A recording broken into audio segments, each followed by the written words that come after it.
Welcome to the Habu Productions Global, a channel where content is shared to transform lives. We have been running several segments on the channel. We started off with great teachings. We went to relationship segment.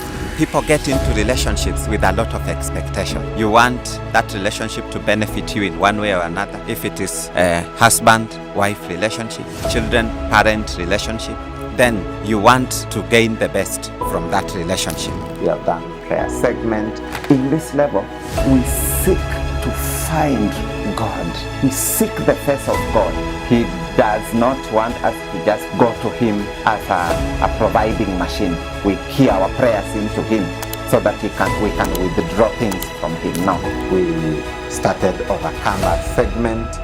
Now we are going a notch higher. We are looking at book review segment. The book that we are reviewing for this session is called Letter to My Daughter. The author of this book, the great author and poet, the late Maya Angelou. Each month we shall be reviewing at least 2 books, and I hope you are going to get knowledge. Remember one thing, reading is leading.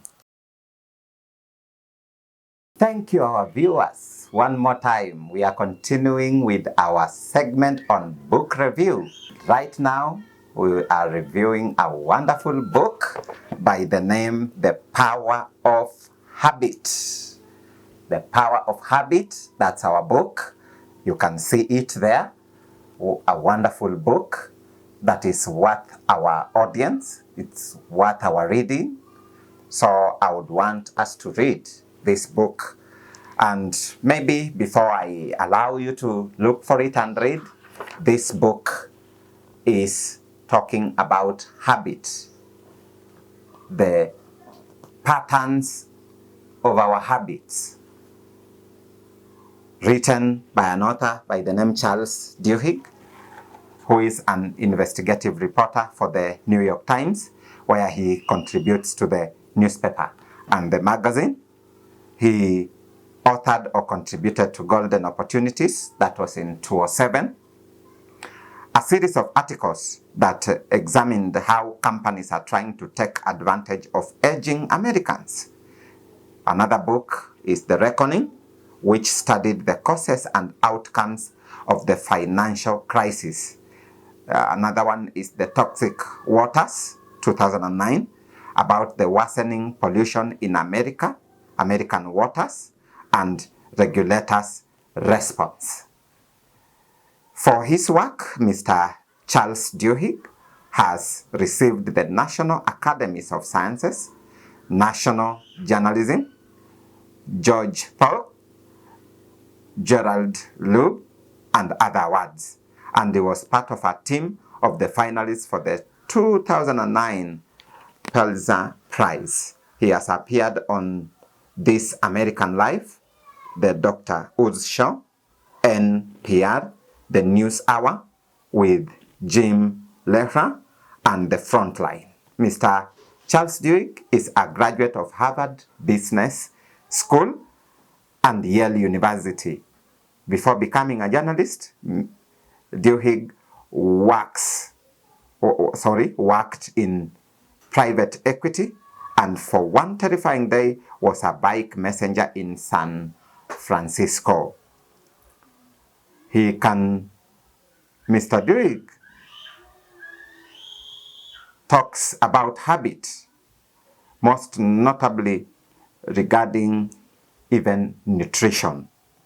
Within minutes, he lives in Brooklyn with his wife, a marine biologist, and their 2 sons, whose habits include waking up at 5 a.m., flinging food at dinner time, and smiling perfectly. Those are their habits.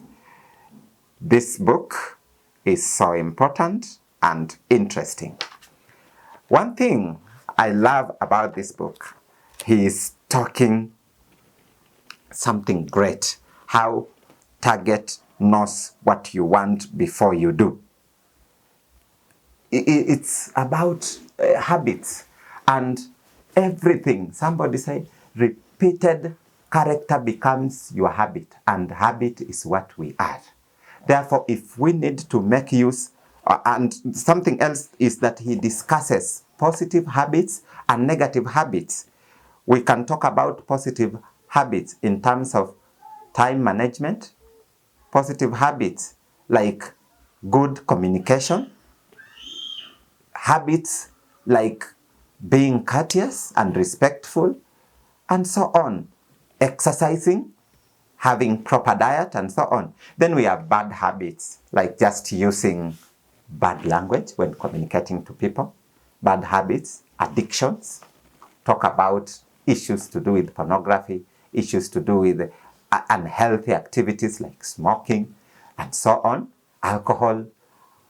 All these, people become addicted to them because they habitually engage in these activities. Therefore, this book is going to help us to understand how habit works, how it shapes even results. When a student has a habit of even working hard from the beginning to the very end of their course or their study they are doing, they get good results. And the reverse is true for those ones who are lazy around. Therefore, this book is great, and he's sharing some great nuggets of wisdom on how habit works. Lisa Allen, according to her file, was 34 years old, had started smoking and drinking when she was 16, and had struggled with obesity for most of her life. At one point in her mid-20s, collection agencies were hounding her to recover $10,000 in debts. An old resume listed her longest job as lasting less than a year. The woman in front of the researchers today, however, was lean and vibrant. With the toned legs of a runner, she looked a decade younger than the photos in her chart, and like she could out-exercise anyone in her room. "How long have you smoked?" one physician asked. Starting down the list of questions, Lisa answered every time she came to this laboratory outside Bethesda, Maryland, almost 4 years ago. Because she was used to smoking, it became part of her. Habit gives birth to addiction. Read this book, you are going to benefit. Thank you so much. Jeff Chahiru. Remember to like and subscribe to our channel.